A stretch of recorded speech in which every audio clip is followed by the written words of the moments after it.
to ask a question, please raise your hand and wait for your turn. Yes. How tempted are you to change your bowling attack, and are you seriously considering playing two spinners here? I think we'll take a call tomorrow, taking a look at the wicket, but our bowlers have done extremely well the last game, so we really need to look at the strategical change depending on the wicket. So that will be decided tomorrow. And who would be the second spinner if you play that? It's a good choice. It's a tough one too. So depending on the conditions and the team, we'll take a call on that. If you wish to ask a supplementary question, please raise your hand and wait for your turn. Well, how happy are you with the bowling? I mean, as a unit, starting off very well, the match can go your way.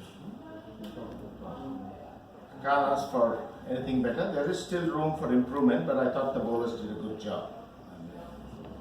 And there was a huge improvement from the first innings to the second, and that's extremely well done.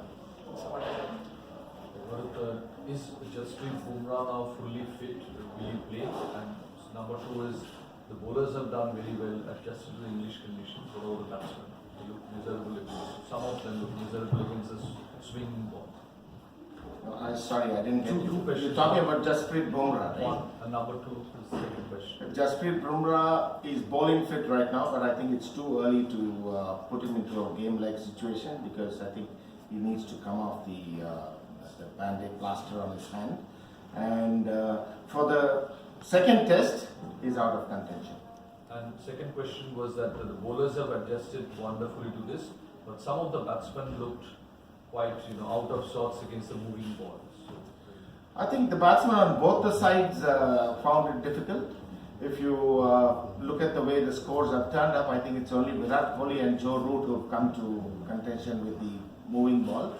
And I think the conditions were trying. Both the batsmen from both the teams found it difficult. And I'm sure the challenge is there for us to adapt to these conditions even better. And we have our plans in place. There are four more questions. So, yeah. Could you just talk about Umesh Yadav? As you said, he was one of those bowlers who improved as the match went. But technically, where do you think, what did you tell them and what's happening with Umesh Yadav? I can't really divulge what the conversation that we had. But Umesh is at his best when he's bowling quick. And I thought in the first innings he was more looking at bowling to one line. But in the second innings he was being himself. Yeah, good. A question on Hardik Pandya. Scored only 10 overs in the first innings and then didn't bowl in the second innings. How far away do you think he is from being that test bowling all-rounder or test all-rounder that you want? He's technically, I think he's pretty good and he's great potential for us. But if the less the Hardik bowls, I think it augurs very well for the team because the other bowlers have done very well. Not taking any credit from Hardik, but I'm sure Hardik did an exceptionally good job for us in South Africa, and I don't see any reason why he shouldn't come to the party here. Yes.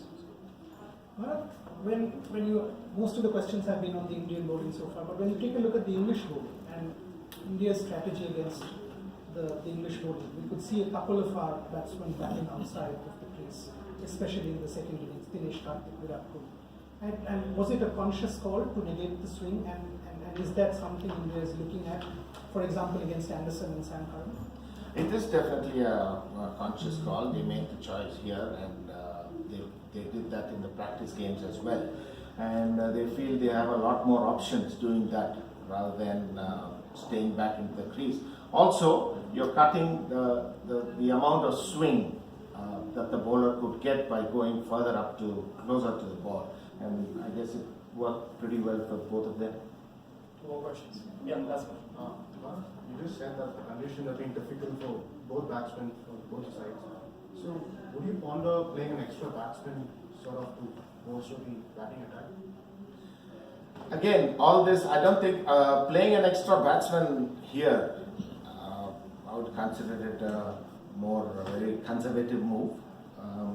I think everything depends on the conditions, and if the conditions are not going to be as friendly as it was during first test, it makes more sense to play 5 bowlers.